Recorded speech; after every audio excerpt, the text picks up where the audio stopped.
네, 여러분 안녕하십니까? 김하인 쌤입니다. 네, 즐거운 중개사법 시간이죠. 자, 2차 전략 과목 같이 열심히 해보겠습니다. 이 시간에는 한 번에 끝내는 중개사법 이론 강의 제9강입니다. 교재는 김하인 합격서 이 교재로 진행하고 있죠. 이 시간에 인장 등록부터 휴업 폐업 신고까지 공부하겠습니다. 자, 합격서 40페이지 펴보세요. 40페이지. 그럼 표로 딱 보기 좋게 되어 있습니다. 먼저 인장은 도장이죠. 이제 개공 등은 중개에게 사용할 도장을 등록관청에 등록하고 계약서 쓸 때 그 도장을 찍어야 됩니다. 모든 전문직 의사, 변호사, 법무사 다 찍어야 할 도장이 따로 정해 있고 그 도장을 등록하는 겁니다. 자, 그럼 의무와 시기가 있는데 일단 인장 등록 의무자는 자격증 있는 개공과 소공입니다. 보조는 의무가 없어요. 보조원이 계약서 쓰는 거 아니죠. 그래서 소공도 있다. 다음 인장 등록 시기는 업무 개시 전까지, 업무 개시 전입니다. 계약서 쓰기 전. 그 다음 전자문서로 할 수 있다. 전자문서로 어떻게 등록할까요? 이렇게 할 수 있죠. 자, 예를 들어서 A4에 내 도장을 내가 이렇게 불어서 도장을 딱 찍어요. 찍었죠? 핸드폰 카메라로 찍어요. 그래가지고 공무원에게 카톡으로 보내줘요. 근데 공무원이 까칠하게 핸드폰을 안 알려주면 이메일로 보내면 되겠죠? 가능합니다. 전자문서 가능하다. 그래서 업무 개시 전까지 이걸 기억하셔야 돼요. 가장 포인트입니다. 다음은 중개사무소 개설 등록 신청과 또는 고용인에 대한 고용인증과 같이 할 수도 있습니다. 근데 늦어도 언제까지예요? 늦어도 업무 개시 전까지 해야 됩니다. 그 다음 어떤 도장을 등록하는가? 1번이 다 개인들, 자연인, 공인중개사인 개공, 부칙상 개공, 소공. 얘들은 예전에 인감도장이었는데 인감도장이 우리 예전에 이명박 정부 들어서면서부터 인감을 웬만하면 다 뺐습니다. 이명박 정부 때. 그래서 우리 중개사법에도 이 개인, 자연인은 인감을 다 뺐어요. 인감도장이 위험하잖아요. 다 빼고 이렇게 했습니다. 자기 본명, 성명이 나타난 도장으로서 크기만 가로 세로 각각 7에서 30mm 이내라고 정했습니다. 그러니까 꼭 인감도장 할 필요 없죠. 크기만 지키면 됩니다. 그럼 숫자 이 크기를 내야겠죠. 7에서 30인데 여러분 제 전신이 안 보이죠? 상반신밖에 안 보이죠? 제 키가 173이에요. 제 키가 뭐라고? 173. 진짜입니다. 173. 그래서 73 외우세요. 근데 제 키가 안 보이니까 뭐 제 키 중요하지 않죠? 그래서 인장 치세요. 인장 치세. 인장 치세. 7에서 30. 설마 밀리미터를 바꾸지 않겠죠? 뭐 센티미터? 그럼 30cm면 도장이 얼굴보다 크네요. 그럼 백팩으로 메고 다니게? 그런 거 아니겠죠? 7에서 30mm 이내입니다. 다음 법인은 인감도장이 그대로 남아있어요. 법인은 상업등기주기에 따라 신고한 법인의 인감도장입니다. 인장. 대표자 X. 법인과 대표자 별개의 사람이죠. 다음 법인의 분사무소가 가장 중요한데 분사무소는 일단 항상 주된 사무소 등록관청에 등록해야겠죠. 그리고 이제 원칙과 예외를 잘 보셔야 돼요. 원칙은 법인의 인장을 등록하여야 한다. 원칙 법인의 인장인데 그럼 주사무소도 법인의 인장, 분사무소 법인의 인장. 그럼 불편하겠죠. 도장 하나 가지고 뭐 계약서 쓸 때마다 왔다 갔다 불편하겠죠. 그래서 원칙은 법인의 인장을 등록해야 하는데 예외적으로 법인 대표자가 보증하는 인장을 등록할 수도 있습니다. 다 예외적 방법을 하겠죠? 아무튼 원칙과 예외 잘 비교하세요. 시험에 까다롭게 냅니다. 그 다음에 등록 방법이 있는데 개인들은 인장 등록 신고서를 낸다. 이 신고서에 따라서 내면 되고 법인은 인감증명서 제출로 가름 대신한다. 그러니까 법인은 가서 도장 찍는 게 아니고 인감증명서에 도장 찍어 있겠죠. 그 종이를 내면 되는 겁니다. 그다음에 인장을 변경할 수 있겠죠. 처음에 내가 중개업을 계속 할까? 그래서 나무도장 뭐 5,000원짜리 도장 봤거든요. 근데 공동중개했는데 옆에 사장님 도장은 막 오동나무에 막 용도 그려있고 막 엄청 쪽팔렸어요. 엄청 내가 쪽팔린 거죠. 그래서 이 차에 도장을 바꿔야겠다. 바꿀 수 있죠? 이제 개공, 소공이 등록한 인장을 변경할 수 있죠. 변경일부터 7일 이거 시험에 잘 나와요. 이번 34회 정답 7일 이내에 변경 인정을 등록관청에 등록해야 된다. 여기도 전자문서, 카톡, 이메일 가능하다. 7일 외우는데 여러분 여기 우리 삼성그룹 창업주가 누구시죠? 이제 고 이병철 회장이죠. 좀 죄송한데 원래 사람은 죽어서 이름을 남겨요. 이게 인장 변경 7일입니다. 다시 삼성그룹 창업주 인장 변경 7일 그래 외우세요. 7일 아주 중요합니다. 그러니까 숫자는 제가 시험에 잘 나온 건 다 어떻게든 외우게 해드리고 있잖아요. 저만 믿으면 됩니다. 자, 그럼 문제 확인해 볼까요? 인장 등록 옳은 겁니다.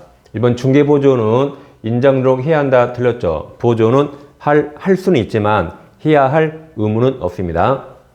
2번 개공이 등록안정을 변경했죠. 그럼 이병철 7일 이내죠.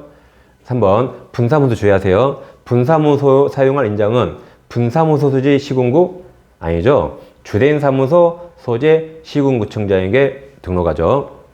4번 분사무소 주의하세요. 분사무소 사용할 인장은 상업 등기칙에 따라 신고한 법인의 인장 이어야 한다 맞아서 이해하고 인감증명서 제출로 가름한다 그랬죠. 법인은 다 인감증명서 제출로 가름한다. 5번 법인이 소공이 등록하지 아니한 인장을 사용한 경우 6개월 범위 안에서 자격정지가 물어봤습니다. 여러분 지금 이론 강의든 존배 기출이든 그 암기법 한 30분짜리 영상 올려놨죠. 그걸 계속 반복해 보셔서 그 영상에서 보통 8문제까지 나온다 그랬어요. 여기 지문 속에 파고 들어와서 8문제까지 나옵니다. 그럼 자 이렇게 외웠어요. 소유는 설거지를 자정해야 한다. 소유인 설거지 자정해야 한다. 인이 인장 위반. 그래서 자격정지 맞았습니다. 그래서 5번이 정답입니다. 그 다음에 이제 3시사 2번 시험이죠. 자, 인장 틀린 거네요. 1번 개공은 중개사무소 개설 등록 후에도 업무 개시 전 맞았죠. 업무 개시 전에 인장 등록할 수 있다. 2번 소공의 인장 등록은 소공에 대한 고용신고와 같이 할 수 있죠. 3번 분사무소 주의하세요. 분사무소 사용할 인장은 법인 대표자가 부중한 인장을 등록할 수 있다 맞았죠. 분사무소도 원칙은 법인의 인장을 등록하여야 한다. 예외적으로 대표자 부중 인장 등록할 수 있다. 4번 소공이 등록해야 할 인장 크기는 인장 치세 맞았습니다. 제 키 173. 5번 소공이 등록 안정을 변경했네요. 그럼 이병철 7일이죠. 이게 정답이네요. 3위 4위 정답. 그래서 고 이병철 회장님 잘 기억하세요. 또 20, 30대는 이병철 회장이 누군지 모르는데 이건희 회장 아버지. 그러니까 이재용 할아버지예요. 할아버지. 그 다음 휴폐업으로 갑니다. 자 41페이지 오세요. 합격서 41페이지. 자 원래 신고는 사후가 원칙인데 여기는 사전 신고. 특이하게 사전 신고입니다. 먼저 3월 초가 휴업하고자 할 때 미리 사전 신고. 3초 기억하세요. 3개월까지 신고 안 합니다. 3월 초가 할 때 신고한다. 그 다음 똑같아요. 사무소를 개설 등록했는데 3월 초과해서 업무를 개시하지 아니하면 휴업처럼 똑같이 미리 신고해야 된다. 다음 폐업하고자 할 때도 미리 신고하고 휴업했잖아요. 근데 휴업 후 중개벌 다시 재개하고자 할 때도 너무 오랫동안 쉬었으니까 미리 신고해야 된다. 다음 휴업기간을 중간에 변경할 수 있어요. 변경하고자 할 때도 다 미리 사전 신고입니다. 다음 여기는 등록증을 누구 빌려줄지 모르니까 등록증 원본을 첨부합니다. 원본. 분사무소는 등록증이 아니라 뭐가 있죠? 설치신고 확인서를 원본을 첨부한다. 원본이니까 팩스로 보내면 되나요? 안 되죠. 그래서 이건 방문 신고만 해야 되고 인터넷 전자 신고 못한다. 원본을 들고 가야 돼요. 근데 여기는 이미 등록증 냈잖아요. 그러니까 등록증을 첨부할 수가 없죠. 이때 첨부하면 더 이상한 놈이지. 이때는 전자문서 신고, 인터넷 신고 할 수 있습니다. 그래서 원본 되니까 전자신고 X, 원본 안 되니까 전자신고 가능. 그렇게 하세요. 다음 휴업기간은 원칙 6개월 초과할 수, 휴가 6개월 초과할 수 없어요. 단 예외적으로 다음과 같은 부득이한 사유가 있으면 6개월 초과할 수 있다. 첫째, 큰 병에 걸리다, 질병. 두 번째, 징조, 군대 간다. 세 번째, 취약, 외국에 대학원 간다. 다음 임신 또는 출산이 최근에 신설됐고 그 밖에도 있죠. 그 밖에 이 준하는 부득이한 사유로서 국토부 장관이 고시한 사유. 그래서 예외적 6개월 초과할 수 있다.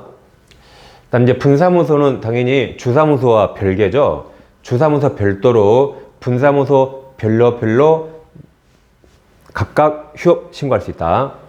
그리고 당연히 분사무소는 무조건 주사무소 관청에 신고해야 되죠. 분사무소 모든 신고 등록은 무조건 주사무소. 다음 이제 등록증 반환은 이제 휴업 후 중개업 재개 신고 받은 등록관청은 반납받은 등록증, 분사무소는 신고 확인서를 즉시 반환해야겠죠. 빨리 걸고 업을 해야 되니까 즉시 반환입니다. 어렵지 않습니다. 다음 휴업폐업 일괄 처리가 있는데 뭐 이런 건 시험에 거의 안 나오고 나와봤자 뭐 틀리게 내지 않을 겁니다. 이거만 볼게요. 부동산 중개업 휴업 또는 폐업 신고하려는 자가 부가세법에 의한 휴업 또는 폐업 신고 같이 하려는 경우, 왜냐하면 세무서도 해야 되잖아요. 세무서도. 부동산 중개업 휴업 폐업 신고서에 부가세법에 따른 휴업 폐업 신고서를 함께 제출하면 됩니다. 이 경우 등록관청은 함께 제출받은 신고서를 제출 없이 친절하게 세무서장에 송부해 주네요. 송부. 2번 관할 세무서장이 부동산 중개업의 휴업 폐업 신고서를 받아 해당 등록관청에 송부한 경우에 부동산 중개업 휴업 폐업 신고서가 제출된 것으로 본다. 그 말은 둘 중에 한 군데만 신고하면 됩니다. 여기 등록관청에 신고하든 세무서장에게 신고하든 한 군데만 하면 등록관청에 하면 등록관청이 세무서에 보내주고 세무서에 신고하면 세무서장이 등록관청에 보내줍니다. 이렇게 한 군데만 하면 된다. 집 가까운데. 내 세무서 그렇다 만만하죠. 등록관청 왠지 시공구 왠지 피해야죠. 행정처분권자니까. 자, 이제 어렵지 않습니다. 자, 법령상 휴업 설명 틀린 겁니다. 자, 기억. 중개사무소 개설 등록 후 업무를 개시하지 않고 3월 초과할 때 사전 신고하라 그랬죠.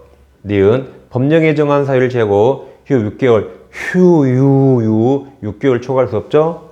그리고 분사무소는 주대행상 별도로 따로따로 휴업할 수 있다. 니은 휴업 신고는 원칙적으로 휴업 개시 후가 아니라 휴업 개시 전 사전 신고. 미음 휴업기간 변경 신고서에 변경 신고서는 등록증 첨부할 수 없죠. 최초에 휴업 신고할 때 등록증 냈잖아요.